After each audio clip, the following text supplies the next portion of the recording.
Then ఒక 7-8 years అయిన తర్వాత ఒక మేబీ 10 years నానా పాటేకర్ ఇంట్లో పూణేలో నేను షిమిత్ అమీను నానా పాటేకర్ ఇంకెవరో రైటర్ నలుగురు కూర్చున్నాము. అబ్ తక్ చెప్పన్లో రేవతి డెత్ అవుతుంది. నానా పాటేకర్ రియాక్షన్ ఎట్లా ఉండదు దానికి అనేది మేము డిస్కషన్ చేస్తాం.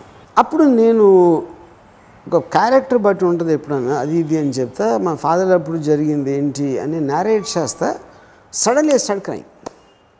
ఇదేంటి 10 ఏళ్ళు అయిన తర్వాత 10 ఏళ్ళు అయిన తర్వాత మా ఫాదర్ పోయినందుకు నేను నానా పాటేకర్ ఇంట్లో ఏడుస్తూ ఉంటే నాన్న నన్ను పట్టుకుని అసలు నన్ను ఓదార్చడానికి 5-10 నిమిషాలు పట్టింది అందరికీ. I can't understand. అది నాకు ఇప్పటివరకు నేను ఎంత లాజిక్ ఇంటెలిజెన్సు అనాలిసిస్ అని నేను మాట్లాడతాను కానీ I technically can't understand what it means. అంటే వేరే వాళ్ళు ఎవరైనా ఇంతవరకు బెగబట్టుకున్నాడా? లేదు. బెగబట్టుకుని దుఃఖం మింగేసి చేస్తున్నాడా? ఐ డోంట్ థింక్ ఇట్స్ అది నా అంటే nearest explanation I can give. ఏడుపు అనేది మీకు ఒక ఏముంటుందని నేను ఒక డాక్యుమెంట్లు చూసాను. దాంట్లో tragic sentiment you only can do when you can afford it.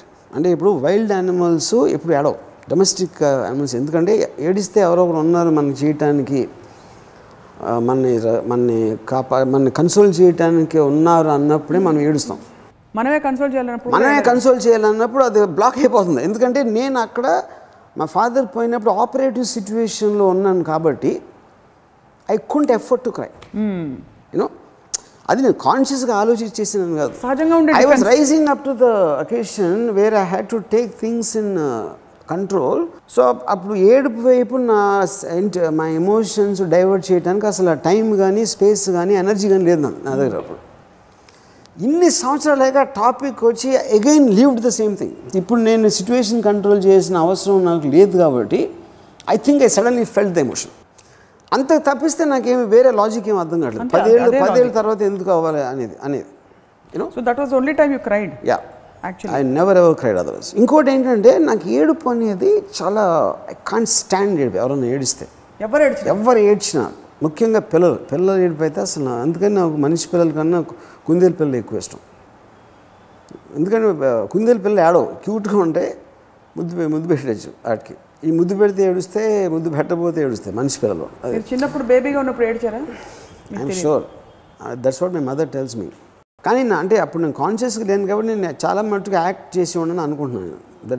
That's what I would like to believe. You like to believe that you acted. అంటే పిల్లలు కదా ఏడకపోతే ఎక్స్పెక్ట్ చేస్తారా? కనీసం పిల్లలైనా ఏడకపోతే ఎలాగా? కరెక్ట్. ఇంకోటి నాకు మోస్ట్ హారిఫిక్ సౌండ్ నా ఉద్దేశంలో మీ పక్కన బెడ్రూమ్లో పక్కన పడుకున్న అమ్మాయి ఏడ్చినప్పుడు అంతకన్నా హారిబుల్ సౌండ్, ఫ్రైటనింగ్ సౌండ్ ఉండదు అనేది నా ఫీలింగ్. అంటే ఏడుపు అంటే ఏంటి? వెక్కి కుళ్ళి ఏదో కుళ్ళి ఏదో అంటే ఇప్పుడు ఇలా చేసేసావు నన్ను, ఇలా అయిపోతుంది నా బతుకు అని ఒక ఎక్స్ప్రెషన్లోంచి వచ్చే సౌండ్, అది ఏడుపు నాకు. ఒక బాంబు పడి 10 మంది చచ్చిపోయారు అనుకోండి, అందుకే ఎవరికో దెబ్బలు తిని వాళ్ళు కావాల్సిన అందరూ వచ్చి ఏడుస్తారు.